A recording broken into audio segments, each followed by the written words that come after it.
perspectives. You need a lot of perspectives, and you need a space where people feel safe to completely express themselves out.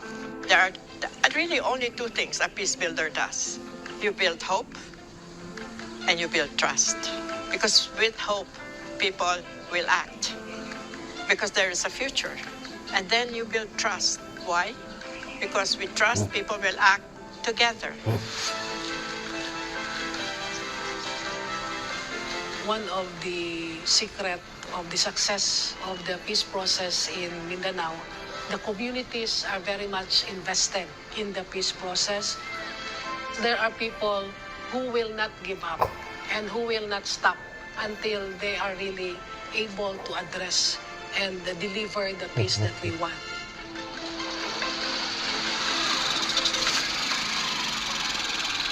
The most important thing is that we have not gone back to war. Some of the socioeconomic pressures are being put in place.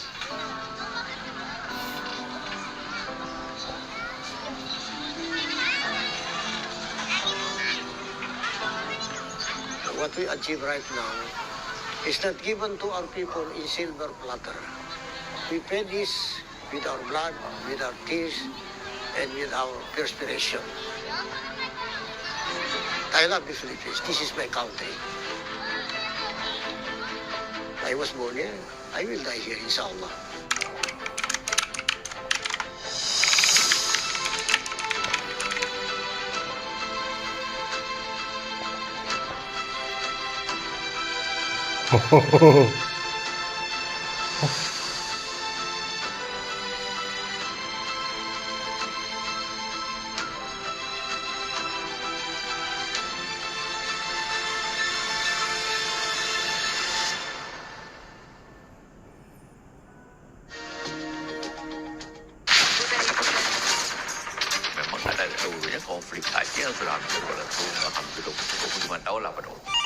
I contacted some leadership to restart peace talks.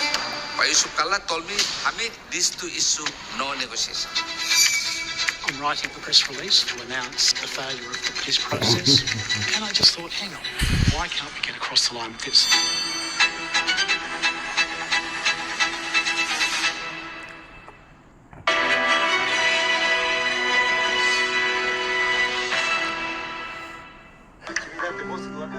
Akoya pearls are jewels of the sea and the pride of Japan. They're also known as the world's first cultured pearls to find commercial success. Japan's pearl cultivation began here in the 19th century in Agobe and Mie Prefecture. Akoya oysters thrived here because of its gentle current and ample plankton, which they feed on. But the tide is turning, a victim of environmental changes. In 2019, local marine industry was in a shock. A massive number of Akoya oysters died. Some analysts say it's 70% of all. In 2020, more died. The local research center identified several causes. I spoke to expert Takashi Atsumi, who has been researching environmental impact on pearls for more than a decade. 高水温言ったらずっと水温が高い状態になっているということと、あと餌不足ということがあって、貝は常に衰弱しやすい状態にあるようです。そういった中にまた新しいそういったウイルスなりがあるとですね、たくさん貝が死んでしまうということが起こる。We took a boat to Masaki Island, a hub for pearl cultivation, to meet pearl farmers who are affected. One of them is Tamaki Sato, a third-generation pearl farmer. He's wrapping up harvesting for the season at his farm, which he runs alone. Mr. Sato's business suffered from the mass death of Akoya oysters in 2019. The farm, which has been running for 45 years, faced its biggest crisis. Mr. Sato says he could keep it afloat only because he didn't have to pay wages. He also learned from another mass oyster death episode back in 1996. あの時は回復するのに15年ぐらいかかりましたけども、今5年ぐらいでどういうんですかね、光明というか見花がついてきました。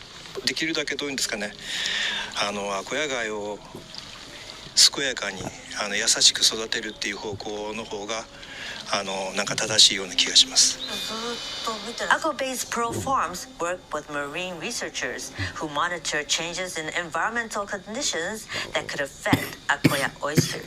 These include the Black Ocean current, Kuroshio. The warm current, which can also reduce plankton, can cause death in fragile baby Akoya oysters. こちらが今三重県の水産研究所のウェブサイトで公開している気象衛星ひまわりの海面水温画像です。このようにここが三重県なんですけれど、県で設置している浮漁礁っていう大きな構造物があるんですけど、そちらにも水温計等を設置していたり。The data helps pearl farmers shift their farms in Ago Bay as needed. The farmers aren't the only ones who had to adapt. The amas, or women divers, have for centuries dived in the waters rich with marine life around Mie. They were caregivers of the Akoya pearls until the 1960s. As pearl farming technology advanced, they were no longer needed by the pearl industry. They still dive for shellfish to sell in the market. But Ama Kimiyo Hayashi says their business of shellfish harvesting is no longer doing well.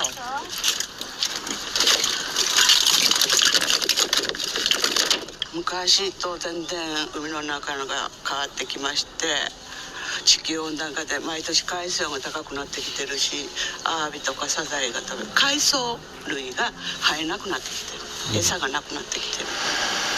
The 69-year-old thinks she will be the last of her generation.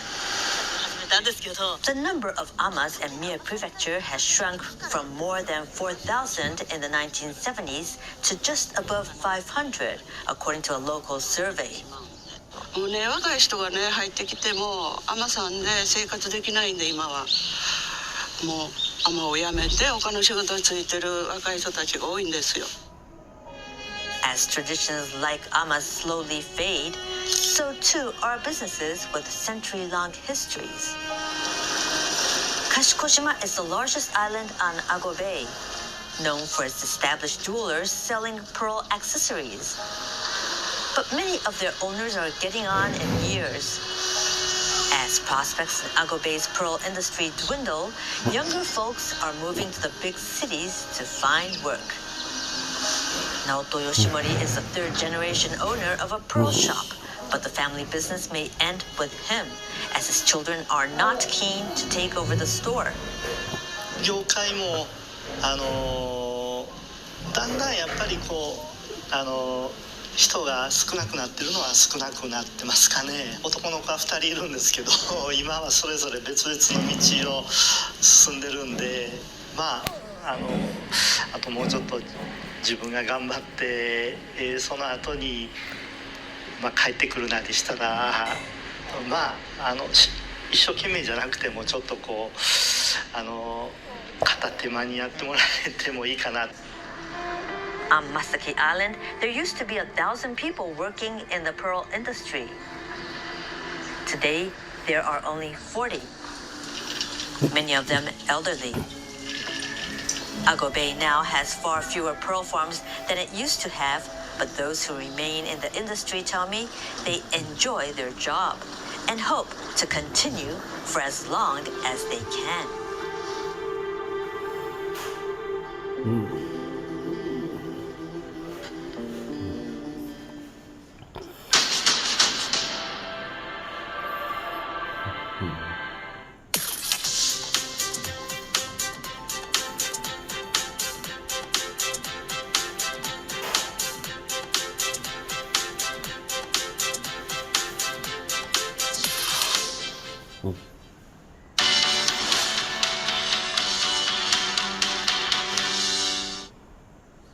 This is Singapore Tonight.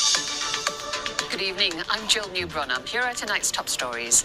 Picking up the pieces from recent Sumatran squalls, the Manpower Ministry recommends companies put plans in place to protect workers and operations against adverse weather. The twin benefits of adding food and beverage options to the shopping experience. Retailers say it's helping to offset rising rental costs and address a shift in consumer preferences.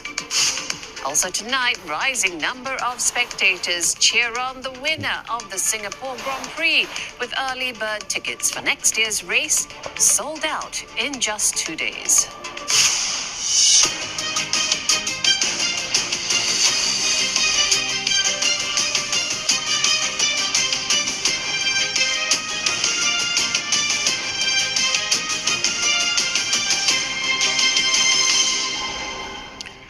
The Manpower Ministry is urging workplaces to prepare for stronger winds and storms to come for the safety of their workers. It sent out recommendations on managing workplace risks, including evacuation and stop work policies during adverse weather conditions. Muhammad Bahajaj with more. A whirlwind of destruction caught on social media. The Sumatra squall damaging buildings and toppling trees last Tuesday. As authorities pick up the pieces, the Manpower Ministry is urging companies to prepare a recovery plan, making sure